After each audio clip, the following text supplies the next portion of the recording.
Keluaran 5 ayat 1 hingga Keluaran 6 ayat 12. Kemudian Musa dan Harun pergi menghadap Firaun, lalu berkata kepadanya, "Beginilah firman Tuhan, Allah Israel, biarkanlah umatku pergi untuk mengadakan perayaan bagiku di padang gurun." Tetapi Firaun berkata, "Siapakah Tuhan itu yang harus kudengarkan firman-Nya untuk membiarkan orang Israel pergi? Tidak kenal aku Tuhan itu, dan tidak juga aku akan membiarkan orang Israel pergi." Lalu kata mereka, "Allah orang Ibrani telah menemui kami. Izinkanlah kiranya kami pergi ke padang gurun 3 hari perjalanan jauhnya untuk mempersembahkan korban kepada Tuhan Allah kami, supaya jangan nanti mendatangkan kepada kami penyakit sampar atau pedang." Tetapi Raja Mesir berkata kepada mereka, "Musa dan Harun, mengapakah kamu bawa-bawa bangsa ini melalaikan pekerjaannya? Pergilah melakukan pekerjaanmu." Lagi kata Firaun, "Lihat, sekarang telah terlalu banyak bangsamu di negeri ini. Masakan kamu hendak menghentikan mereka dari kerja paksanya?" Pada hari itu juga Firaun memerintahkan kepada pengerah-pengerah bangsa itu dan kepada mandur-mandur mereka sendiri, "Tidak boleh lagi kamu memberikan jerami kepada bangsa itu untuk membuat batu bata seperti sampai sekarang. Biarlah mereka sendiri yang pergi mengumpulkan jerami. Tetapi jumlah batu bata yang harus dibuat mereka sampai sekarang, bebankanlah itu juga kepada mereka, dan jangan menguranginya, karena mereka pemalas. Itulah sebabnya mereka berteriak-teriak, 'Izinkanlah kami pergi mempersembahkan korban kepada Allah kami.' Pekerjaan orang-orang ini harus diperberat, sehingga mereka terikat kepada pekerjaannya dan jangan mempedulikan perkataan dusta." Maka para pengerah bangsa itu dan para mandurnya pergi dan berkata kepada mereka, "Beginilah kata Firaun, aku tidak memberi jerami lagi kepadamu.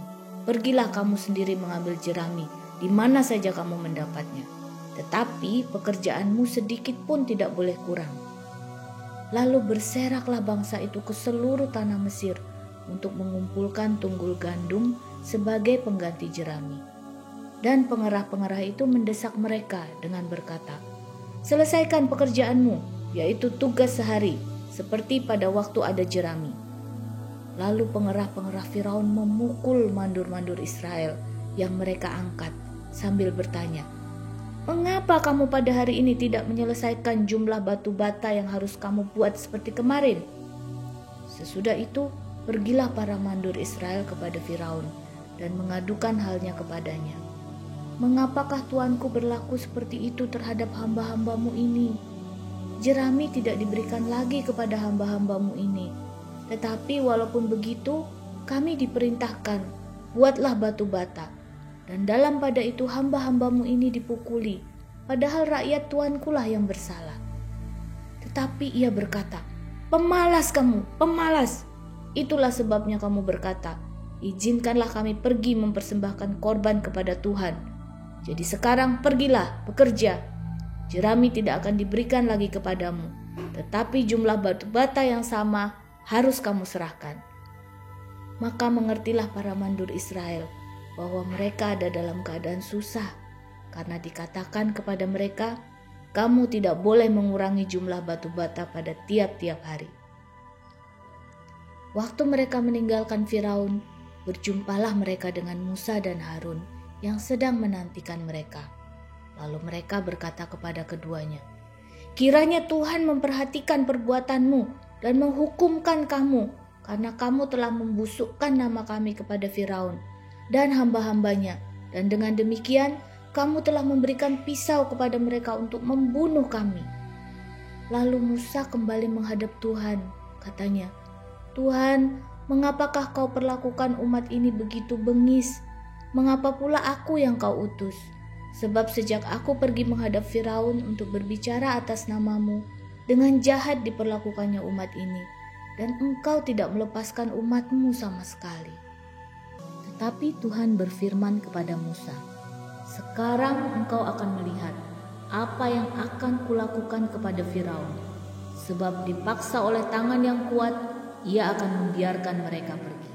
Ya, dipaksa oleh tangan yang kuat, ia akan mengusir mereka dari negerinya. Selanjutnya berfirmanlah Allah kepada Musa, "Akulah Tuhan, aku telah menampakkan diri kepada Abraham, Ishak dan Yakub sebagai Allah yang Maha Kuasa. Tetapi dengan namaku, Tuhan, aku belum menyatakan diri. Bukan saja aku telah mengadakan perjanjianku dengan mereka untuk memberikan kepada mereka tanah Kanaan, tempat mereka tinggal sebagai orang asing, tetapi aku sudah mendengar juga orang-orang Israel yang telah diperbudak oleh orang Mesir, dan aku ingat kepada perjanjian.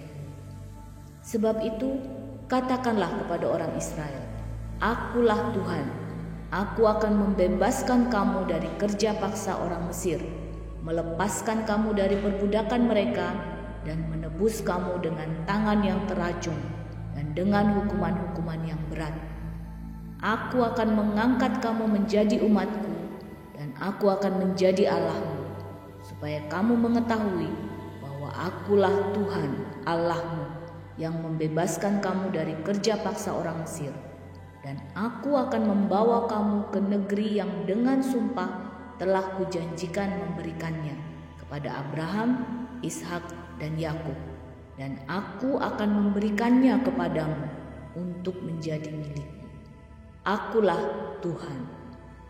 Lalu Musa mengatakan demikian kepada orang Israel. Tetapi mereka tidak mendengarkan Musa karena mereka putus asa dan karena perbudakan yang berat itu.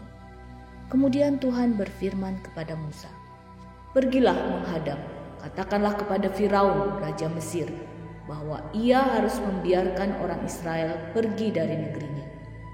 Tetapi Musa berkata di hadapan Tuhan, "Orang Israel sendiri tidak mendengarkan aku. Bagaimanakah mungkin Firaun akan mendengarkan aku? Aku seorang yang tidak petah lidahnya." Demikianlah Tuhan telah berfirman kepada Musa dan Harun, serta mengutus mereka kepada orang Israel dan kepada Firaun raja Mesir, dengan membawa perintah supaya orang Israel dibawa keluar dari Mesir.